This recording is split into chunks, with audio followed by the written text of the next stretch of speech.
આજરોજ 2 ઓક્ટોબર ગાંધી જયંતિ રાષ્ટ્રપિતા મહાત્મા ગાંધીજીના જન્મજયંતિના દિવસે વડોદરા શહેરના મેયર પિંકીબેન સોની, ચેરમેન શીતલ મિસ્ત્રી, કોર્પોરેશનના કમિશનર દિલીપ રાણા તથા અન્ય નેતા અને અગ્રણીઓએ મહાત્મા ગાંધી ગૃહ પાસે આવેલા મહાત્મા ગાંધીજીની પ્રતિમાને ફૂલહાર અર્પણ કરવામાં આવ્યા હતા। રાષ્ટ્રપિતા પરમ પૂજ્ય ગાંધી બાપુ કે જેમનો જન્મ 2 ઓક્ટોબરના રોજ આપણા જ ગુજરાતના પોરબંદરમાં થયો હતો।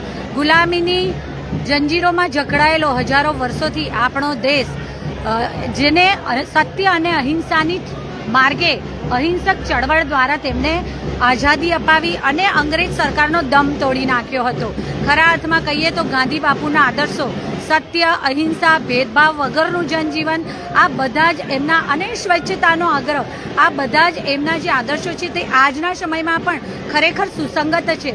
આજના ગાંધી બાપુના જન્મ જયંતિના અવસર પર હું સૌને ખૂબ ખૂબ શુભેચ્છાઓ પાઠવું।